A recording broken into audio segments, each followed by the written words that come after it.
Hello learners, welcome to educational channel. My name is Tania Das. मैं आप लोगों को यहाँ पर NTA UGC NET paper 2 education subject का हर एक यूनिट इन डिटेल्स में पढ़ाती हूँ। आज हम लोग एक न्यू टॉपिक पढ़ेंगे, वो है डिक एंड कैरी मॉडल, जो कि यूनिट 8 से रिलेटेड है। अच्छा, चलिए तो स्टार्ट करते हैं। डिक एंड कैरी मॉडल एक इंस्ट्रक्शनल डिज़ाइन है। बाकी की जो इंस्ट्रक्शनल डिज़ाइन की मॉडल है मैं ऑलरेडी डिस्कस कर चुकी हूँ। आज और एक new instructional design related model है जो डिक एंड कैरी मॉडल है। तो ये सिर्फ इंस्ट्रक्शनल डिज़ाइन नहीं है, ये एक सिस्टम अप्रोच भी है। तो यहाँ पर देखिए एक न्यू की पॉइंट्स आया कि ये इंस्ट्रक्शनल डिज़ाइन के साथ साथ ये एक सिस्टम अप्रोच भी है। अब क्यों एक सिस्टम अप्रोच है, हम लोग इसको पढ़ेंगे। देखो, इंस्ट्रक्शनल ये जो डिज़ाइन है इसमें हम लोग क्या देखते हैं या फिर क्या फोकस किया जाता है। यहाँ पर फोकस किया जाता है कि स्टेप बाय स्टेप जब कैसे गाइड करेंगे एजुकेशनल कंटेंट को डिलीवर करने की समय पर। जैसे मान के चलिए, जब आप as a teacher, as a professor आप कोई स्कूल या फिर कॉलेजेस पर पढ़ा रहे हो, तब आप जो भी कंटेंट को बेस करके पढ़ाओगे, किसी भी कंटेंट को बेस करके पढ़ाओगे। जैसे कि मैंने अभी जो कंटेंट लिया है वो डिक एंड कैरी मॉडल की कंटेंट लिया है, राइट। मगर ये कंटेंट को मैं कैसे रिप्रेजेंट करूंगी आपके सामने जिसके थ्रू आपकी इंटरेस्ट इंक्रीज हो। तो यहाँ पर डिलीवर ऑफ द कंटेंट के ऊपर फोकस किया जाता है। अब देखो, जब मैं कुछ कार्य कर रही हूँ, दैट मीन्स जब मैं कोई कंटेंट को डिलीवर कर रही हूँ इन फ्रंट माई स्टूडेंट्स, तब बहुत सारी एक्शंस होगा, राइट। अब वही सारी एक्शंस या फैक्टर्स एक दूसरे के साथ इंटर रिलेटेड एंड इंटरकनेक्टेड रहेंगे। आप लोग अभी बताओ, सिस्टम अप्रोच का मतलब क्या होती है? What is the meaning of the system approach? System approach है कि एक ऐसा प्रोसीड्यूर होगा, अब उस प्रोसीड्यूर के अंदर बहुत सारी सब यूनिट्स होगा। जैसे कि मैंने समझाया था ना आप लोगों को, S1 S2 करके बहुत सारी सब यूनिट्स होगा। अब ये सभी सब यूनिट्स एक दूसरे के साथ इंटर रिलेटेड एंड इंटरकनेक्टेड रहेगा, मगर they are all independent, right. So this is called the system approach. अभी ये जो डिक एंड कैरी मॉडल है, वहां पर भी सेम चीज हो रही है। जब मैं कंटेंट को डिलीवर कर रही हूँ इन द क्लासरूम लर्नर्स की इंटरेस्ट को इंक्रीज करने के लिए, तब मेरी जो फैक्टर्स है या फिर कुछ एक्शंस है, वो सभी फैक्टर्स एंड एक्शंस एक दूसरे के साथ interrelated and interconnected है। That's why Dick and Carey model is a system approach. ठीक है। अच्छा, अभी चलो डिक एंड कैरी मॉडल का कुछ कंपोनेंट्स के बारे में स्टडी करेंगे। फर्स्ट क्या है? Access needs to identify goals. यहाँ पर देखो क्या नीड है इस मॉडल का। फर्स्ट नीड है कि गोल को आइडेंटिफाई करना होगा, गोल्स एंड ऑब्जेक्टिव्स को यहाँ पर आइडेंटिफाई करना होगा। ठीक है। यहाँ पर मैं कुछ पॉइंट्स एक्स्ट्रा बताऊंगी, आप लोग प्लीज नोट डाउन कर लीजिए, क्योंकि जो मैं पॉइंट्स आप लोगों को एक्स्ट्रा बताऊंगी वो आप लोगों की एग्जाम की पॉइंट ऑफ व्यू से बहुत ज्यादा इंपॉर्टेंट है। ठीक है। एजुकेटर मस्ट डिटरमाइन, एजुकेटर का मतलब टीचर, टीचर यहाँ पर डिटरमाइन करेगा कि लर्नर जब असेसमेंट या फिर एक्सपीरियंस गेन करे तो वो कौन से एक्सपीरियंस गेन करे। मैं असेसमेंट पर क्या देखना चाहती हूँ, कौन सी लर्नर्स की बिहेवियर देखना चाहती हूँ, ये कैसे हम लोगों को पता चलेगा? जब तक as a teacher, as a educator आप लोग हम एक गोल ना बनाएंगे, तब हमें नहीं पता चलेगा कि हम लोग क्या चाहते हैं, कौन सी एक्सपेक्टेशन है स्टूडेंट्स से। ठीक है। तो ये जो बिहेवियर या एक्सपीरियंस होगा, उसके लिए हमें एक गोल्स को आइडेंटिफाई करना होगा। आप गोल्स को कैसे आइडेंटिफाई करेंगे? देखिए, पहले हमें to clarify the goals and objectives of the education. पहले एज ए टीचर आपको एजुकेशन की एक क्लैरिफाई मतलब क्लियर गोल पता होना चाहिए कि हाँ, मेरी एजुकेशन का ये गोल है। जैसे कि मैं अगर बताऊँ कि मेरी एजुकेशन का गोल होना चाहिए कि हर एक बच्चा लिटरेट हो, कोई ड्रॉप आउट ना हो। ठीक है। तो ये आपकी क्या हो जाएगा? एक गोल बन जाएगा। ठीक है, एजुकेशन की। तो जो भी गोल हो आपके एजुकेशन को, वो आपकी क्लियर वे में समझ में आना चाहिए। नेक्स्ट क्या होगा कि लर्नर्स एक्सपेक्टेशंस, ठीक है, मतलब मेरी जो इंस्ट्रक्शन है उस इंस्ट्रक्शन के ऊपर बेस करके मुझे ये भी देखना होगा गोल को आइडेंटिफाई करने के समय पर कि लर्नर्स की एक्सपेक्टेशन क्या है। ठीक है, पहले हम लोगों ने देखा एजुकेशन के एक्सपेक्टेशन, मतलब एजुकेशन की कुछ क्या ऑब्जेक्टिव्स है। अब नेक्स्ट हम लोग गोल्स को आइडेंटिफाई करने के समय पर देखेंगे लर्नर्स की एक्सपेक्टेशन, और एक चीज देखेंगे लर्नर्स की चॉइसेस को हम लोग यहाँ पर देखेंगे। ठीक है, चॉइसेस का मतलब होती है नीडनेस, यहाँ पर लर्नर्स की चॉइसेस को देखा जाएगा। क्यों?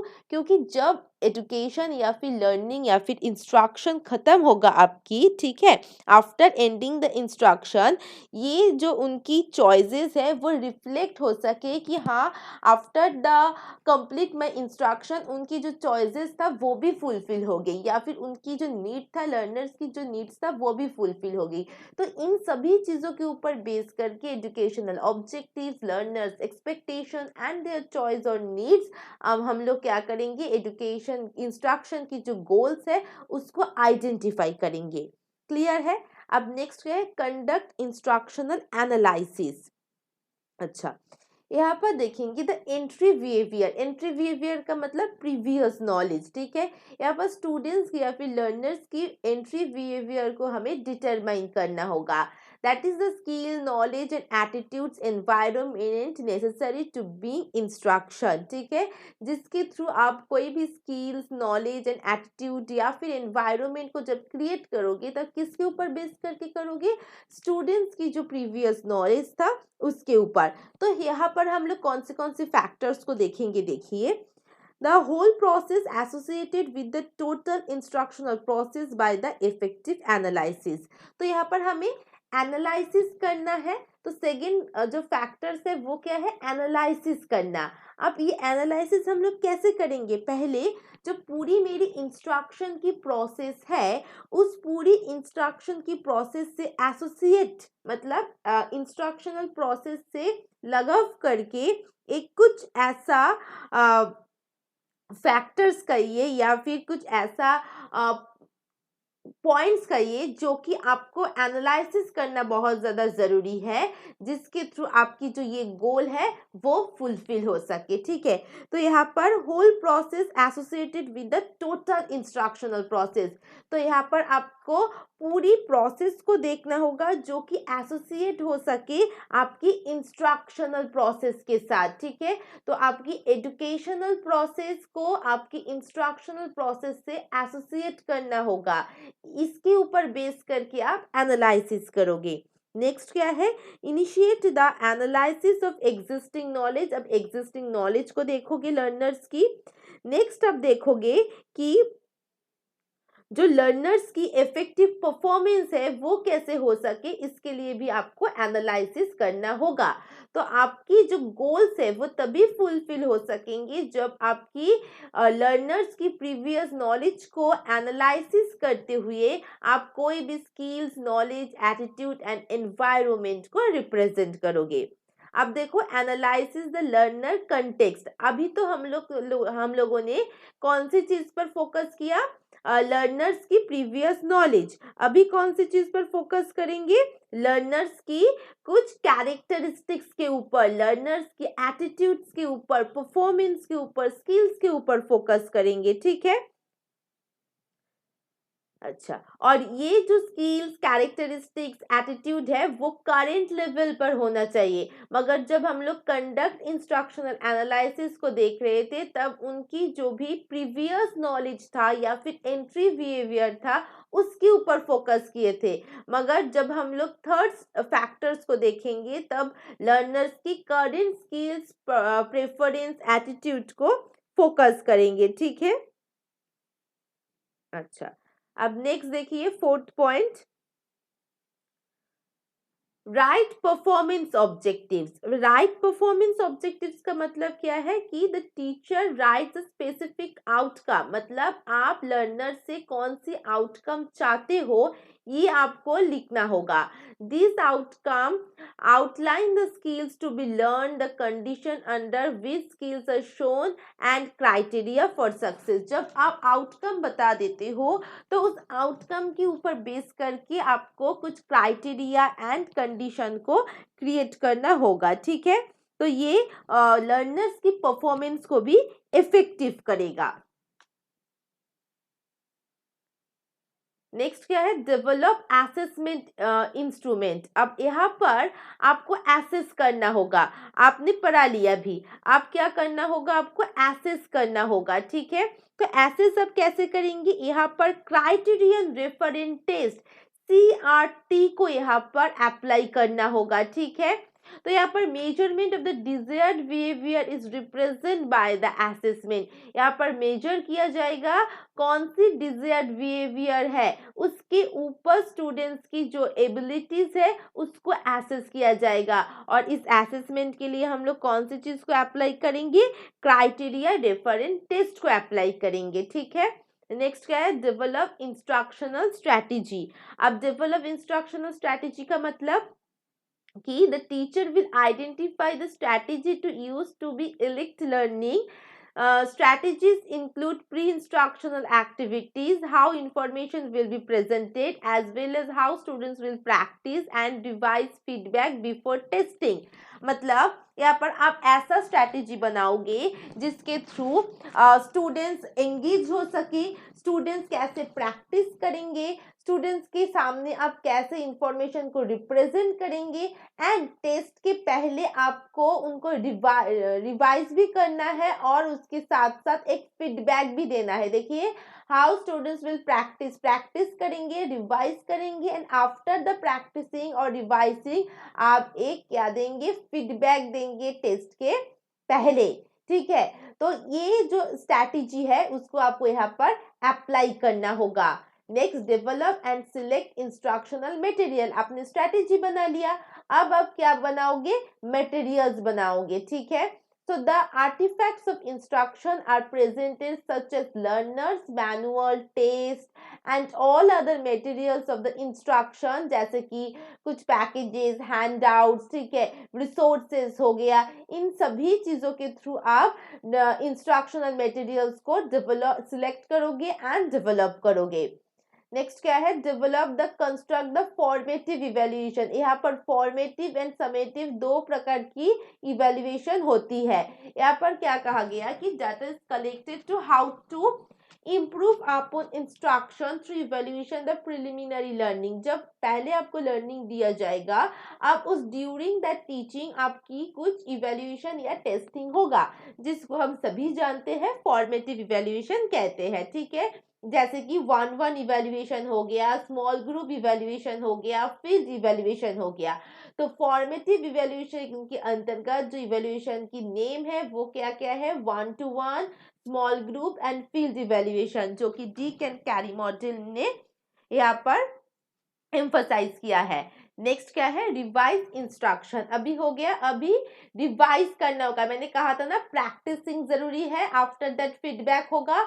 तो यहाँ पर revise instruction, so the result of the evaluation shed light on the validity of the instructional analysis and assumption of the learner's behavior and characteristics। यहाँ पर आपको और एक बार रिवाइज करना होगा इंस्ट्रक्शन को, क्योंकि यहाँ पर लर्नर्स बिहेवियर एंड कैरेक्टरिस्टिक्स को एनालिसिस एंड एजम्पशन किया जाएगा। यहाँ पर रिव्यू किया जाएगा स्टूडेंट्स की जो भी परफॉर्मेंस है उसको और भी ज्यादा इफेक्टिव करने के लिए। The final step can also be seen as the first step when repeating the instruction। यहाँ पर मेनली आपको रिपीट करना होगा जो भी आपने पहले इंस्ट्रक्शन दिया है। आप फॉर्मेटिव इवेल्युएशन के बाद उनकी स्ट्रेंथ एंड वीकनेस को देखते हुए फिर से आप क्या कर रहे हो, एक रिपीट इंस्ट्रक्शन प्रोवाइड कर रहे हो। आफ्टर योर रिपीट इंस्ट्रक्शन आप क्या करेंगे, और एक लास्ट इवेल्युएशन लेंगे, ठीक है, जिसको हम एनुअल एग्जाम कहते हैं, जिसको यहाँ पर समेटिव इवेल्युएशन किया जाएगा, ठीक है। ये summative evaluation does not involve the creator of instruction. This component is often regard as being separate from the design process. This evaluation determine overall value of the instruction. तो यहाँ पर ये जो समेटिव इवेल्युएशन को create किया जाएगा, conduct किया जाएगा, क्यों? क्योंकि ओवरऑल इंस्ट्रक्शन की वैल्यू को डिटरमाइन करने के लिए समेटिव इवेल्युएशन को यहाँ पर कंडक्ट किया जाएगा। अब लास्ट हम लोग कुछ एडवांटेज देखेंगे। देखिए क्या क्या है यहाँ पर। लर्नर्स को जानना होगा, ठीक है।